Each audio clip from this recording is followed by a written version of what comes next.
and it will get better. Better days are coming. This is a short-term thing that we need to implement, wife or husband, and for yourself as well. It's important to hold on to that. Yeah. This is not a permanent strategy. You can't uphold this for a long time. This is while you figure stuff out, maybe get a better job in the meantime or something like that. That's going to be a long-term strategy. This is now in the next 4 to 6 months. How do we stay afloat? Yes.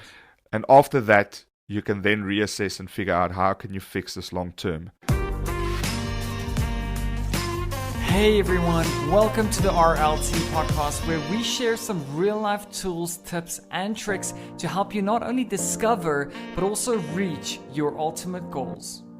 Welcome back, ladies and gentlemen, to a brand new episode of the Real Life Tips podcast. This is episode number 65. I'm your host, Mano. You're joined by Leon as usual. Get comfortable, get a coffee, grab a beer, unless you're driving. Keep your eyes peeled on the road, please. Dude, this is a sensitive and a very nervous topic that we have to discuss today. There's no slow intro here. We have to dive right into it. I've been monitoring the news. We've been monitoring companies, and we work for a company that's affected and so on. And there's just such a huge economic pinch going on around the world. Yeah.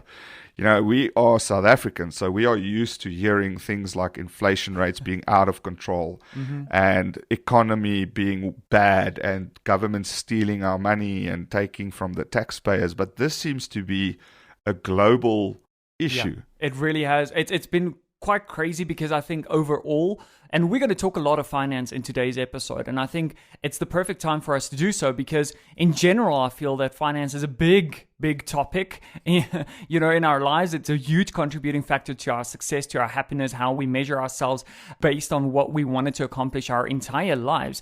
And in general, it's very tough to survive. But I feel that there are so many external factors that have played a key role over the last year or two, even 3 years. You know, starting with the pandemic, we all thought that we're going to climb out of that and that this is just a slight pinch that we're feeling globally. But now all of a sudden, with everything that's happening in the world, the war and everything, that's impacting and putting external pressure on our financial situations. And we're seeing this globally. As South Africans, yes, but on a global scale, we're seeing social media blowing up with fuel prices and the cost of everything, living in general, is just such a major topic.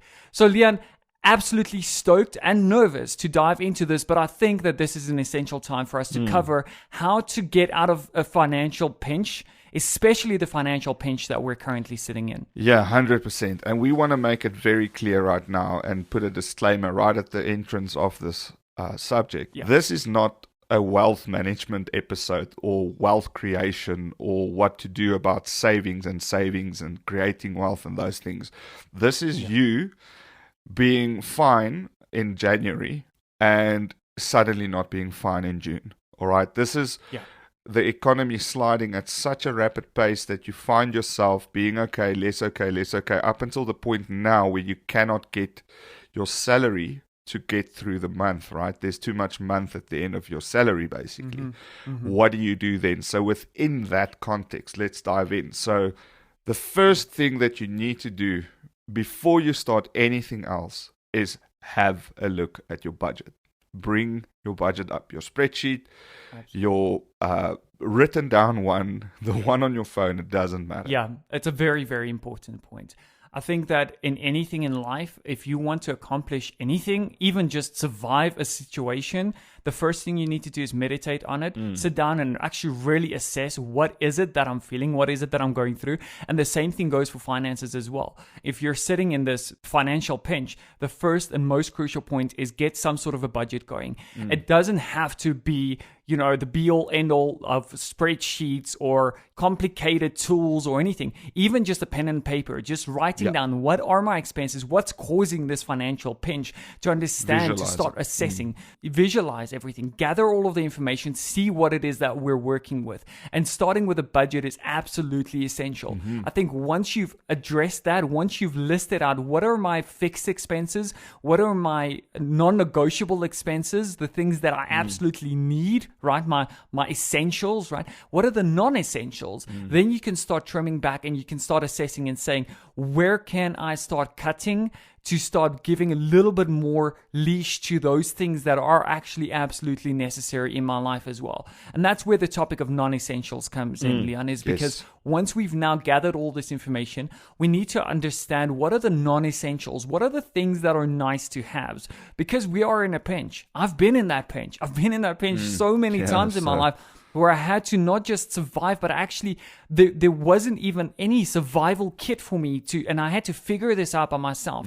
So I had to look at what are the things that are absolutely necessary and what are the things that are just nice to have. The brands of coffee that I'm drinking, right? Yeah. The brands of clothing that I'm buying. If I need to start cutting back, I need to identify those non-essentials. 100%. And this is where I want to get even more practical, because I think a lot of people slide into a level of comfort, myself included, where they don't really have the ability to distinguish what is essential and non-essential anymore.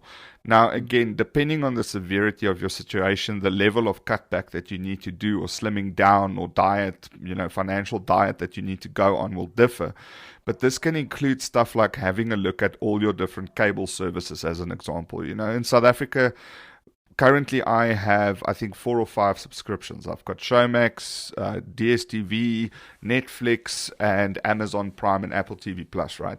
I really don't look at a quarter of a thousandth of any of the content on there. I might be a local guy, so I might only need Showmax. It's 99 South African Rand a month. It's got some local stuff on it, and it's got some international stuff on it, and that's maybe enough to get by.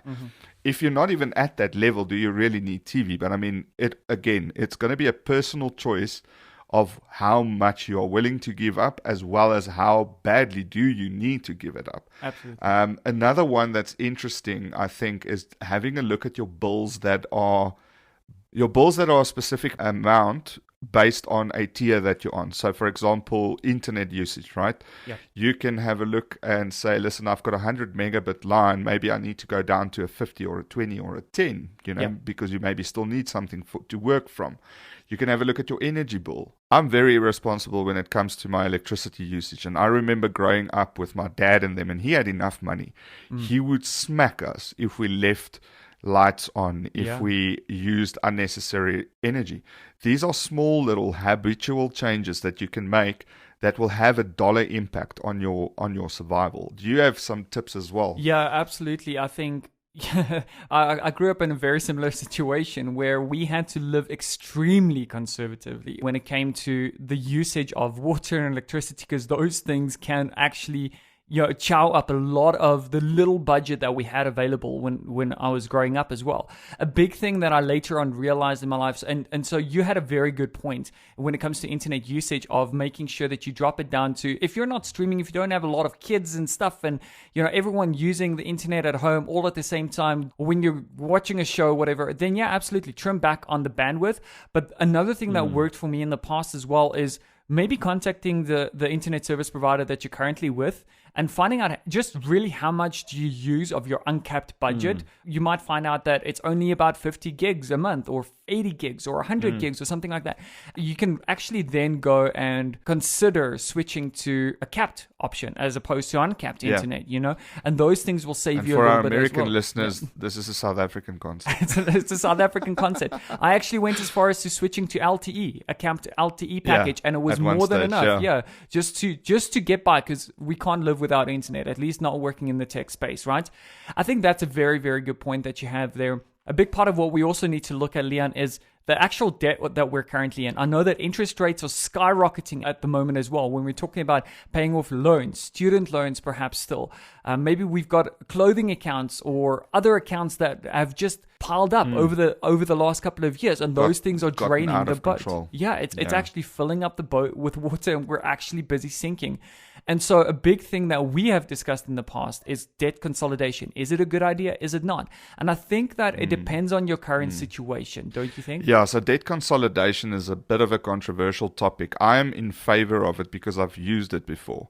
And again, it all comes down to how smart you are about it. You need to know and understand a little bit about interest rates and terms, all right? So how long it's going to then take and so on and so forth. We, again, are now talking about survival. We're talking about you don't have money left in the third week and you still need to put food on the table. So within this situation, we have no other option. Another option to then consider is what they call debt consolidation. This is where you, for example, take, let's say you've got 2 credit cards, a clothing account, and some or other shopping account, right? They will have varied degrees of interest rates, but they're usually very, very high. For example, in South Africa, we've got an RCS. They do over 20% interest. Some of the clothing stores do around 18%, etc. You can go to any bank, depending on where you are financially. And again, you want to try and do this while on paper, it still looks like you've got a good credit score and stuff like that before stuff goes really bad and you can't get good loans and stuff anymore. And ask them for a personal loan to the value of all of those debts combined, right? And you will find you'll probably be able to get an interest rate. Again, I'm talking about South African interest rates, so I think the Americans are rolling their eyes when they hear 10% is a good interest rate for a personal loan. They probably get a lot better. Yeah. But for us, that's a reasonable interest rate for a personal loan. And then put all of those and pay all of those debts off with that loan, and then pay that one loan back at a much lower interest rate. It also takes you away from the urge of using those accounts when they're there. Yep. As soon as you move them into this personal loan, you close them off and you cancel those subscriptions so that you don't even have the temptation in your pocket again to use them, because then you've defeated the whole purpose of this exercise. Yeah. The whole thing is to then have this one big debt to pay off consistently, maybe at a minimum rate in the beginning, and you can ramp it up as your situation clears up, and to eliminate those very high degrees of interest rates that you might have lurking in those other accounts. That's amazing, because what you're doing is you're simplifying your situation. And when you're overwhelmed, I always say, when overwhelmed, always simplify. But there are some cons to this as well, long term, right? Long term, paying off big accounts might have a weird trigger in your mind where you just feel like no matter the little bit that you keep contributing towards that big account, it just doesn't feel like you're making a dent in it. And that could have a long-term effect of you trying to constantly get to the end of that paying off of that debt, right? But what we're talking about is short-term. What can we do right now to get us out of this pinch, right? And to reduce the amount that we're spending every single month on our debt in total is a very good idea. Again, we're not financial advisors, so let's just put that out there as a disclaimer. What we're talking about is practical experience, things that we have done in the past, things that other people have done to get out of financial pinches as well. So take that into consideration. I think a very big part that has pulled me out of so many pinches, Leon, is when you've done all of this and you still can't seem to get out ahead. There's so many things laying around in your house, things that you've hoarded, things that you've forgotten about that you can actually go and sell. This has gotten me out of extremely bad situations, today, man. Like, I know. But even in the situations when I moved out the house when I was 18 years old and I didn't have much, there was always something that I just absolutely felt that wasn't needed. It wasn't essential. So I can't do without it. And in fact, I need to use that money to pay off debt, or for me to actually get groceries, get food in the house and get through the month. So selling things in general, I think, is an absolute hit with getting just that little bit of leeway so that you can start making a dent in this financial pinch. It's a big one. That's a really, really big one. You'll easily find a way to generate quite a lot of money if you again, in this situation where you were always okay and now suddenly you're not okay, which means you were always accumulating stuff. Now you can't accumulate anymore. You probably have a ton of stuff lying around. Old phones, old hi-fis, old TVs, old screens, old computer parts, old whatever. Get rid of it. Sell it. You can make quick money this way, and you'll be able to at least get, buy yourself some freedom for 1 or 2 months just to kind of get through. It's an excellent point. And I think one of the other things that sometimes gets forgotten is we need insurances, right? We need insurance in our life, like health insurance, car insurance, house insurance, all those things. It's a bit of a grudge purchase and a grudge payment, and I'm never going to say get rid of it. What you can do, however, and I've done this numerous times in my life with 100% success rate, by the way, negotiate your insurance premiums. Go to your vendors. If you have a car insurance company and maybe they are charging or overcharging you, or you feel they're not doing well, play them up against each other. It sounds bad, but tell them, I've got a quote from X, Y, and Z that can beat this. And then when they match that, go back to X, Y, and Z and say, no, but now they came to the party with a better quote. And you fight that fight. It's annoying. It's a tremendously frustrating experience in call centers and stuff, but I promise you can save so much money this way. And another tip before we get off the insurance thing, and again, you can do this with health insurance as well. If you're paying too much for your health insurance, there are cheaper options, there are smaller packages. Never let go of your health insurance. It's an absolute necessity, but see what you can do to lower that. But on the insurance front also, sometimes consolidating all your insurance into one business or insurance firm, they'll give you an extra discount. Yeah. I never knew this. And sometimes even putting it on your wife's name can result in a further discount, which I also didn't know, but I found it out recently on some businesses and companies. And in the realm of South African insurance firms, I'm not sure if it's a global thing or not, but then they'll give you a discounted rate, an overall discount on the entire premium plus a lesser premium, because you fought them off. And this is, again, just a very simple way to get more money in the bank, even if you're not in a pinch and you want to just do it right now. It's a very good tip, and it's going to work. It really is. I think this is something that I hadn't considered for the last 3 years. And then all of a sudden I realized, I looked at my budget, I looked at my bank statements, and my insurance was costing me a lot of money. And I told you how many times. You told me. But I didn't want to, because it's such a tedious process. And I promise you, the very first quote that I did, I was saving like, over $100 a month if you had to convert it, right? Over $100 a month. And this might not sound like a lot. It might not sound like it's making a massive dent, but you know what? Life is demanding. Come end of the year, I'm going to have to go and service my car again. All of that money, that $100 a month that I'm saving, by the end of the year, I've got the money to cover my car service again. And so this is what we're talking about, right? Is making sure that even as little as you're saving $10 or $20 or $40 on a premium every single month, those things add up. And to the end of the year, you can use that money, put that money away every single month, perhaps, get ahead on the expenses that you are seeing that's coming up as well. That actually takes me to the next point, Leon, is evaluating your savings. Now, I know that when you're in a dire situation, you cannot even think about saving money because you're just trying to survive, right? But when we're saying saving on your premiums and not just taking that money and using it as takeaway money or something like that, but making sure that if you used to pay $180 a month for insurance and it's now cut to $150, putting that extra $30 away somewhere for you to sort of have a little bit of a buffer for when life gets demanding and for all of these unplanned or unexpected expenses that come up. Yeah, 100%. And on the other side of savings as well, if you are in this pinch and you have savings, this is exactly one of the reasons why people have a rainy day fund and things like that. If you have to dig into it. If you have to stop contributing to it, stop contributing to it. Again, this is short-term, very uncomfortable, not ideal circumstances, and you have to survive. So if you've got a rainy day fund that you've built up, the whole point you built that rainy day fund is for now, this moment, right here, where you are out of cash and you are not making ends meet. So don't feel like a failure when you have to start diving into your savings. Majority of people that are good at savings, like Marnie, not me, have a rainy day fund. So don't think I have to continue contributing to that. Hold that and even use it right now to get you out of this problem. Yeah, even if you have, let's say, $1,000 in your rainy day fund, and your rent costs you $3,000. At the end of the day, what needs to happen is you need to now only make plan for $2,000.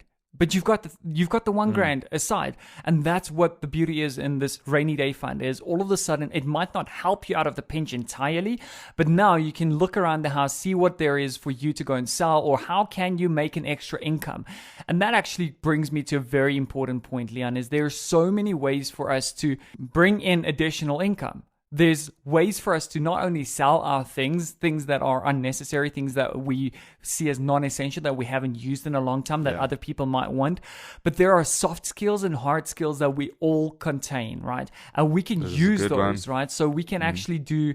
I've looked at perhaps doing some online courses because I'm sitting with a lot of knowledge on a lot of different topics. Maybe there's one topic that you are an absolute expert in, that you've been working in the industry for years and you've got so much knowledge to share. The online education industry is booming at the moment with everyone wanting to work from home, everyone wanting to learn things and everything and expand on their knowledge and skill set, right? Absolutely think about doing things like an online course, putting that together. If you are an expert in fixing cars, maybe fixing cars for friends for an extra income. I used to fix computers, man. Like I used to tell everyone that I can fix computers, bring your PC to me. I can do it for $500. I'll have it back to you by Tuesday or something like that. And you can use those soft skills and hard skills for you to actually earn an extra income just to help you make ends meet. Yeah, it's an excellent one. I think a lot of us sit with extra skills that we don't use on a daily basis. We don't use them for work necessarily. And those skills more than likely can be monetized in some way, shape or form. If you are creative, start a birthday card company and develop birthday cards. If you can bake, start making some pies and sell them in in the street. If you can make nice food, go and set up a little stand outside the supermarket and start selling hot dogs or something. If it comes to that, find a way to use some of your extra unused skills and turn that into cash. So there's always going to be a way for you to generate a little bit extra money. And again, we're not talking here about replacing your day job or looking long-term into making this your career. This is to make that extra bit of cash that you are now lacking at the end of the month. So it might not even need a lot of effort. It could be something that you completely do just a little bit part-time, just to fill that gap, just to get through the month. And if all this fails, and I think it's very, very unlikely that you will still be completely screwed at this point. But if all else fails, you could go and seek professional help. So you can go and speak to financial planners or debt counseling companies, etc., and find out what they have to offer. That goes above my head and the realm of my expertise. Whatever they will offer you as extra help, I know some of those guys can get rid of your debt completely, but you might sit with a blacklisted rating against your name, so consider those consequences and things like that. But if it has to come to that and you don't want to lose your assets and completely lose, let's say, traction on life, that could be a remaining option as a last resort. I think there's so many more tips and tools and things that we've gone through, Leon. We had a little bit of a crazy we had upbringing. to narrow it down. So just sharing, just scraping the surface. And I think this is super important, Leon, is how can we put together a survival kit just for these times? So we've covered so much in this episode. Man. It's a field kit. But I think the most crucial part, as with all of our episodes, is getting to how do we apply this to our lives. Now, we've covered quite a bit of that, but I think this is where we absolutely need to switch over to the crucial part, which is the real life tips. For today. Well done. You're even red in your face, dude. That was a lot of hard work. Dude. Well done. I'm gonna try and start doing that for an extra income. We've unpacked so much here today, Leon. I think just providing a practical survival kit as to how to navigate the current financial climate. There's so much that we've covered. Everything from making sure you assess your current situation through to identifying what is essential, what is not essential, analyzing and assessing what is the debt that you're currently sitting in. Is it a good idea to consolidate it? It might be. It depends on your situation. Looking at alternatives to generate additional income by selling old goods, by identifying things that are non-essential in your life and actually getting rid of them. Because as little as it seems, cell phones laying in a drawer for the last 5 years, people want those things. People are willing to you put a price on those things, right? Yeah. So there's always someone that wants those things. Analyzing that, negotiating insurances, right? Because as funny as it is we don't realize that what we've been paying for the last 5 years, inflation plays a key role, but these guys are constantly pushing up their prices, and there's always someone willing to offer you a better price. Evaluating your saving situation, making sure that you have a rainy day fund, why that's necessary, and how that can actually help you out of a pinch, all the way through to actually saving and trimming on other expenses. Things like, how are you using your water and electricity? Can we trim back on that? How can we limit our overspending? From all of that information, I feel that there are a couple of key things that we need to take into consideration and where we can start today. Because that's what we want to do. We want to start today, not tomorrow, not the day after. We want to start applying these concepts to our lives because we are in a pinch right now. Leon, from that, what can we start doing? And what is your one tip or two tips of where do we start with this? How can I start applying this to my life? Yeah, dude. So I think the whole episode has kind of been tip riddled by now. It really has, yeah. So I honestly have like a more of a closing, let's say, concept to this, and you can take it as a tip. When it comes to smaller things and small savings that you generate here and there by cutting back on small things, I was always the person that says, but okay, going down from a 50 to a 20 meg's only going to save me 100 rand. You know, that's not a lot. The concept that you need to get in your head here is that when you do this across your budget and on all your expenses, you have a huge cumulative effect, right? These things accumulate and results in you making or breaking. Yeah. And that's the point, right? Don't look at the single thing that you need to cut back. Look at the big picture and all the things that you can trim back, because we all have numerous stuff that we are spending money on. If you start adding that up, so moving from a branded coffee to a cheaper coffee, moving from a hair product down to not doing your hair, not having your hair dyed by the salon for a month or two.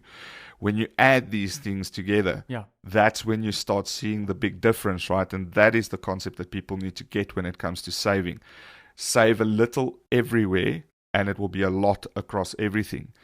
That's my one tip. And lastly, something that I've found is extremely important, that we, as especially men, and I don't mean this derogatory, but maybe women feel the same, but in most cases, men see themselves as the provider of the family and things like that. So they have that, not burden, but they feel like they've got that responsibility.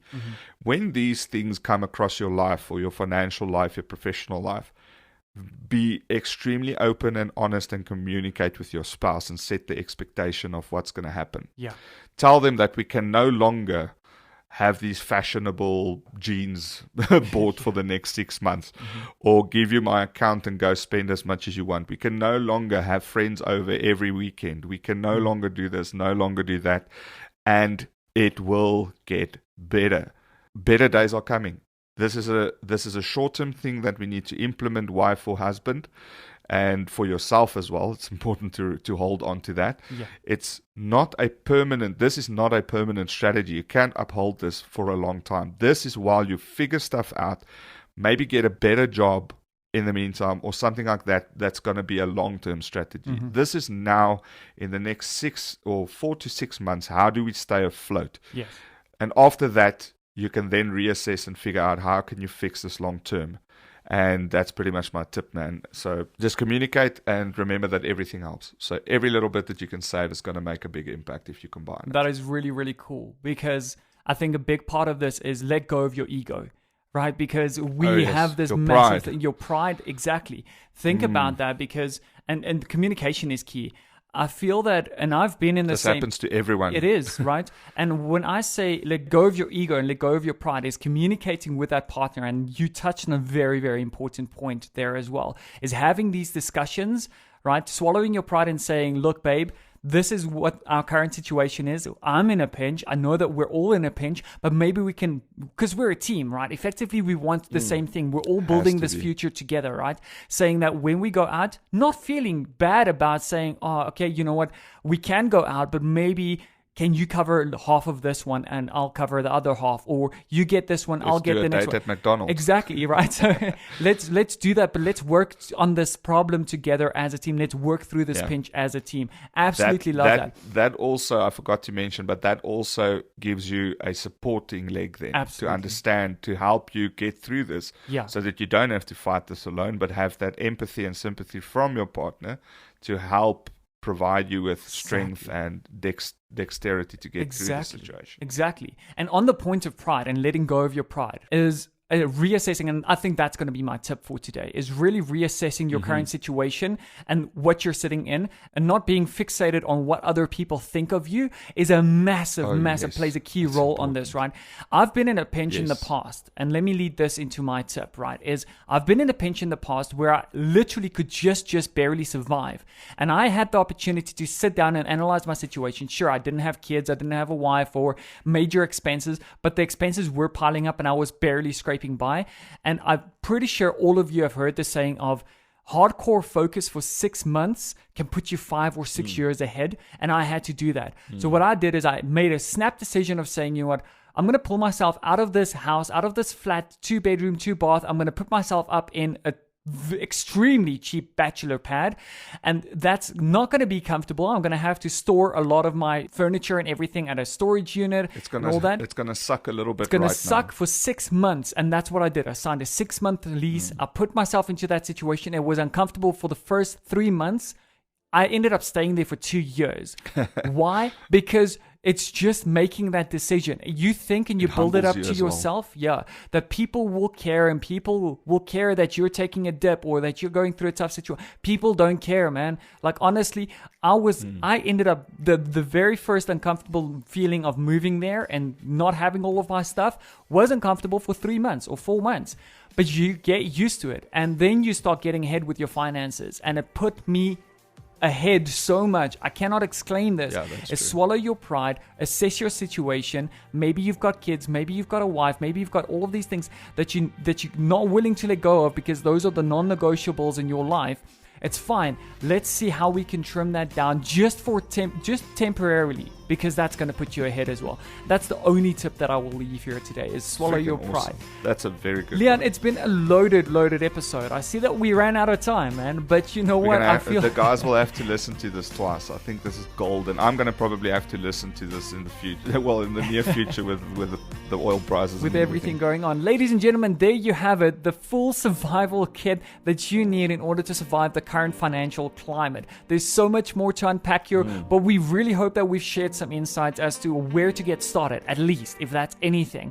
Things to keep in mind, some ideas that you might have not thought about in the past that you can start implementing in your life. It's been an absolute pleasure. If you enjoyed this episode, please go ahead and share it with your friends, with your family, with someone who's actually going through a financial pinch at this moment, and you feel that this will provide some value. With that being said, we look forward to seeing you guys in the very next episode next week. Until then, this is me signing off, Mono. We were joined by Leon as usual. Stay safe out there. We'll see you on the next episode. Cheers.